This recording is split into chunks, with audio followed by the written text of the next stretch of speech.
How's it going, everybody? It's your boy, homie G, and I'm back. So you've probably been wondering where I've been at. I've been working on my latest project, a new book that's going to be titled Wealth Education for Minority Teens, How to Be the First in Your Family to Be Rich. You're going to be able to find this book at Amazon, where my other books are at. Yes, a plug there. And no, it's not shameless because my books are actually pretty good. So go to Amazon and check out my books under C. Osvaldo Gomez. Okay, today's topic is NFTs. Now, I've been in my class teaching and a bunch of kids have asked me about NFTs. So this is why I'm making this video, to make sure you understand what they are, their pros and cons, and anything else with respect to NFTs that you might need to know. So let's get started. First, what? NFTs. What does that stand for? Non-fungible tokens. So everybody probably has that already down. The title of what does the name NFT stand for? Now, what are they? So NFTs are digital assets. Okay, really they're digital files. We can't really call them assets unless they have value. Okay, and we'll talk about that in a second. But these digital files can be JPEGs, they can be GIFs, if that's how you pronounce it, I don't know. What else can they be? They can be tweets. They could even be like event tickets that are digital. For some reason, you know, people like to go and memorialize in some way their experience. So event tickets can become NFTs. And digital art that is in a file form like this can also be an NFT and sold on NFT exchanges. And basically, they're like trading cards were to my generation back in the 80s. But not really, because the trading cards that we traded back in my time weren't as rare as the ones in the 50s, for example, or in the 40s, when people weren't even thinking of collecting baseball cards. And then maybe somebody's great grandpa or whatever from the 30s or 40s or even earlier than that kept some of these in their attic. And then, 50 years later, a descendant finds these in the attic and wow, they just stepped into a gold mine, an investing gold mine, because those cards are so rare. Now, this is where we get into NFTs. Can they be rare? The answer is yes, because you see all NFTs are one of a kind. One of a kind digital assets that are very difficult to replace. Okay? So yes, they can be rare. Does that mean they all have value? The answer to that is no. They don't all have value, okay? And value really is something that's difficult to assign to an NFT because it doesn't really have an inherent value unless somebody wants it. There's a market for a particular NFT. There's a demand for it. Okay, if there's no demand, you can't really move it. You're stuck holding it in what's known as your crypto wallet, if that's where you have them, or some sort of digital wallet. Okay? So, how can you get an NFT? Well, this is why we're going to talk about crypto wallets next. So, crypto wallets, they could be like apps on your phone.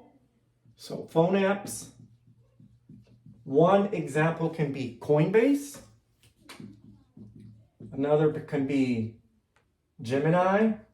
There's a ton of crypto wallets, okay, out there. And they're compatible with your phone, obviously. You download the app, you got a hold of the crypto wallet now, and you enter your financial information linking to this digital wallet, and now you can buy cryptocurrency. Cryptocurrency. Okay, these are obviously very well known now more than ever. And the most famous of all is Bitcoin. Bitcoin. There's Ethereum. Okay, Ethereum. So this is BTC in the market, ETHE, I believe, in the market. There's Litecoin, other types of cryptocurrency, hundreds, okay? There's new crypto coins being minted or whatever, developed by developers all the time. And then when they come to market, we call this an initial coin offering. Okay, when they come to market.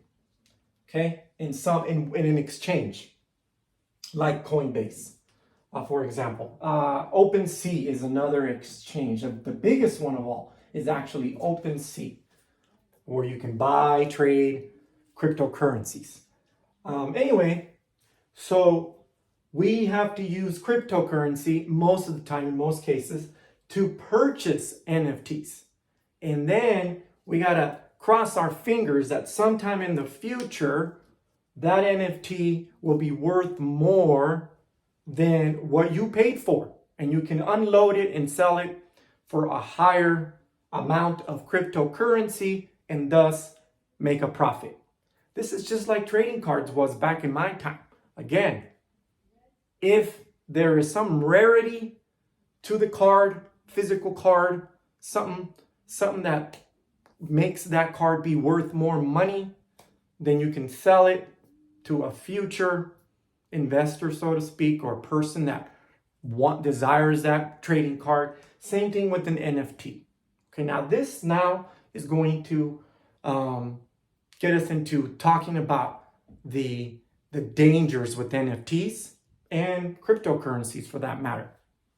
Okay, so let me get my handy dandy eraser here.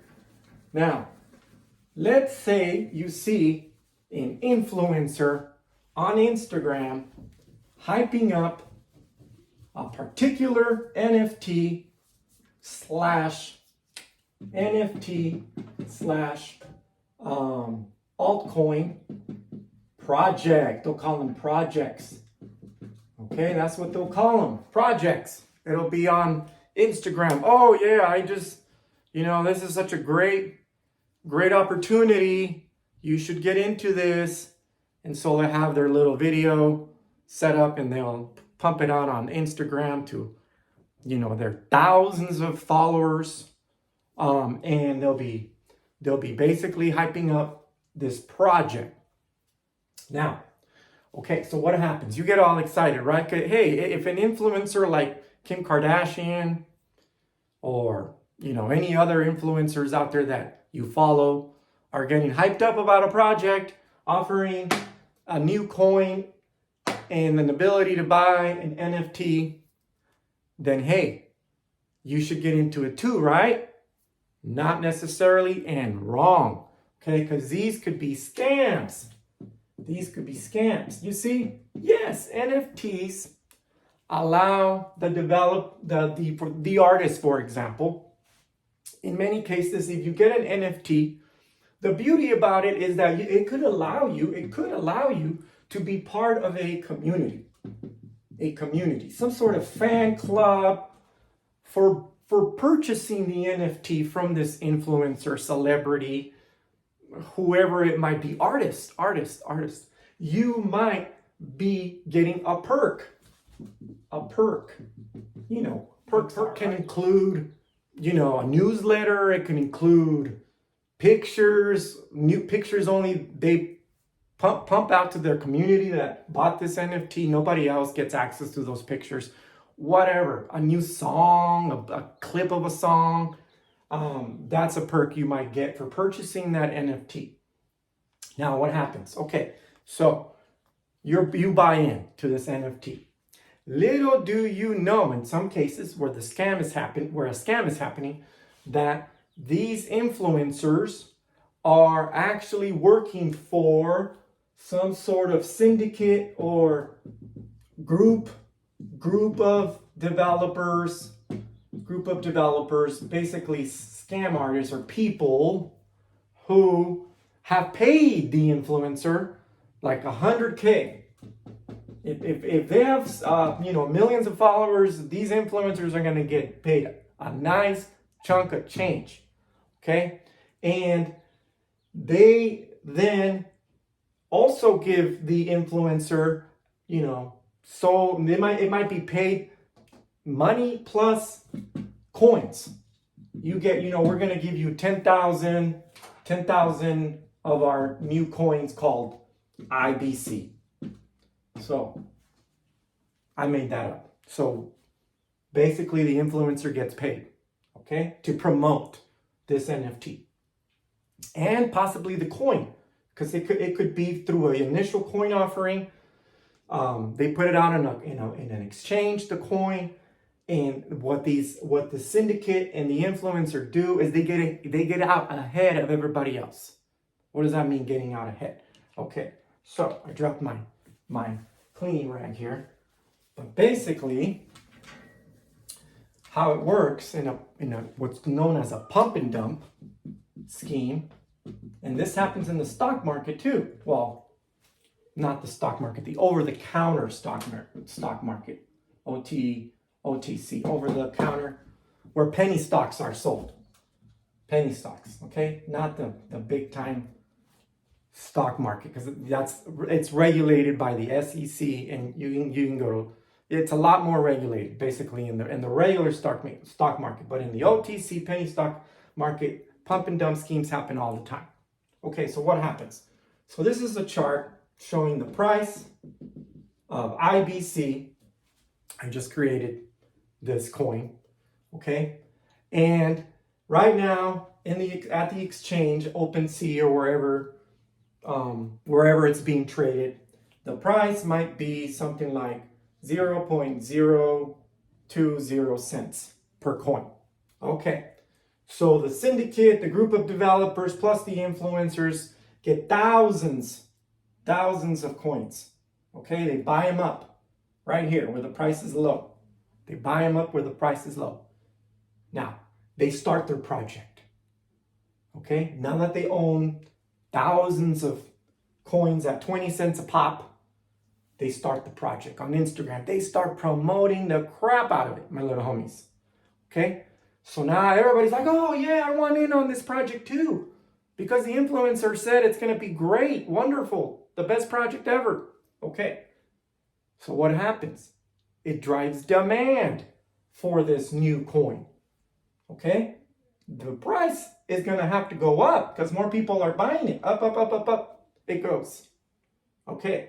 So now maybe it goes from 2 cents, okay, to 15 cents. Right here at the top. We'll say this is the top because I'm running out of space. Now it's 15 cents per coin after the thousands of people came in and bought the coin thanks to this pump. The pump, which is the promotion of the influencer, the ads, whatever. Now, what's happening on the slide that you're not seeing? What you're not seeing is that the developer, the influencer, as this price starts to kind of peak, and they don't get greedy. Sometimes they pull the trigger even before that amongst themselves. But as the price action goes up every day from people promoting, word of mouth, it's getting around. The syndicate and the influencer now decide to sell at the top at 15 cents a coin, for example, when they pay 2 cents a coin. Okay? So they make bank on that. Meanwhile, what happens? As they start to dump the coin, meaning sell it, the price starts to fall. Of course it has to fall because it's selling off. So now we're back to what? We're back to 1 cent after some time. And this is when everybody starts to go, what the heck? What happened? What's going on with this project? Everybody starts to panic. I held on to my coins and now they're valued at 1 cent. I lost money or whatever. I bought it up here. I bought some here, or I bought some here. And now it's so far down, I don't know what to do, right? They're all worried. They're all concerned. They're all upset. They lost money. They contact the influencer. They contact whoever. They can't get a hold of anybody. Nobody's around. The project, the influencer is trying to weasel their way out. They're no longer involved in the project. They apologize, blah, blah, blah, blah, blah. The project is over. Okay? The syndicate, the influencer, they all made money by pumping and dumping this project, and they left you hanging. This is also why it's called a rug pull. They pull the rug from under you on the project. It's called a rug pull as well. Okay? So, this is why it is dangerous to buy NFTs off of Instagram. It's why it's dangerous to buy altcoins being promoted by influencers. Okay?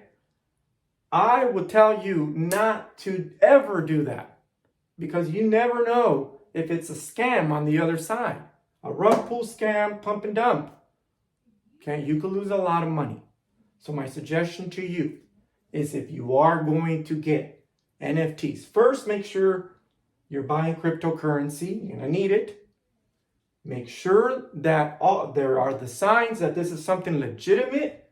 Read up on what's a sign that this might be a scam. I kind of gave you some idea of what could be a scam, but you're going to want to make sure that whatever you're getting into is reputable, it's going somewhere, it's offering you more than all the hype, and that's all I got to say. I mean, there's nothing to it other than be careful what you're getting yourself into, my little homies. It's the wild, wild west right now for NFTs. There's lots of NFTs out there. You never know if they're going to have some sort of value. Those are my summary. That's my summary to you. You never know if it's going to have value. So am I saying never get an NFT? No, not at all. But be sure to be ready to just hold it and then cross your fingers, and maybe in the future you can sell it for some sort of price appreciation. All right, my little homies, this has been all about NFTs and their dangers, a little bit on there about cryptocurrencies and crypto wallets, and I'm out. Deuces.